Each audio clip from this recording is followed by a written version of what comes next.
Latest updates కోసం మా channel ని సబ్స్క్రైబ్ చేయండి. అలాగే పక్కనున్న బెల్ సింబల్ ను ప్రెస్ చేయండి. కరీంనగర్ జిల్లా గంగారం మండలంలోని నారాయణపూర్ రిజర్వాయర్కు ఎల్లంపల్లి నీటిని విడుదల చేసి పంటలు ఎండిపోకుండా చూడాలని అధికారులను ఆదేశించి రైతు బాంధవునిగా నిలిచిన ముఖ్యమంత్రి కేసీఆర్కి కృతజ్ఞత పూర్వకంగా గంగారం మండల కేంద్రంలో క్షీరాభిషేకం చేసిన టీఆర్ఎస్ కార్యకర్తలు.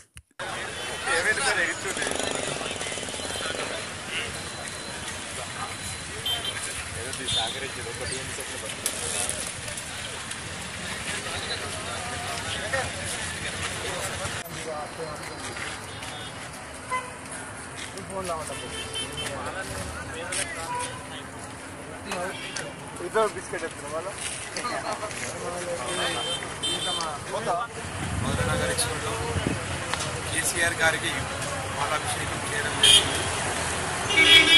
ప్రజలకు రైతన్నలకు రైతు ఈరోజు వన్డే నుంచి నీరు విడుదల చేయడం జరిగింది.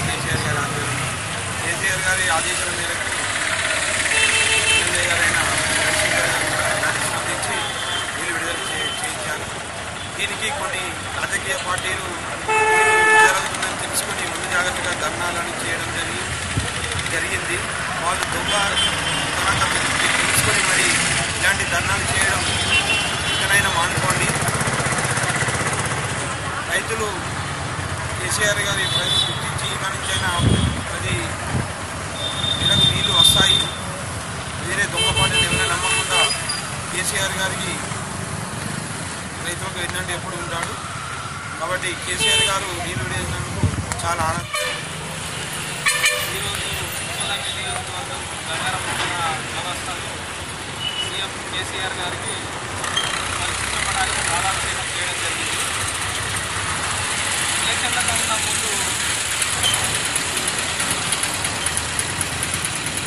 నందిమేడం దగ్గర బస్సు నడుస్తున్న సందర్భంగా వాటర్ ప్రాబ్లం ఉంటుంది. పంటలు కొంచెం ఆలస్యంగా వేస్తుందంటే గవర్నమెంట్ ముందస్తుగా తిప్పడం జరిగింది.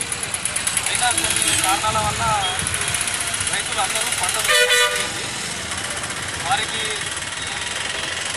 ఈ సమయంలో నీటి ఎద్దడి ఏర్పడడం వల్ల ముఖ్యమంత్రి కేసీఆర్ గారు రైతు బాంధవుడు కాబట్టి, రైతు సమస్యలు తెలిసిన నాయకుడు కాబట్టి వాళ్ళ పరిస్థితిని అర్థం చేసుకొని ఒక టీఎంసీ నీటిని ఎల్లంపల్లి ద్వారా విడుదల చేయడం జరిగింది.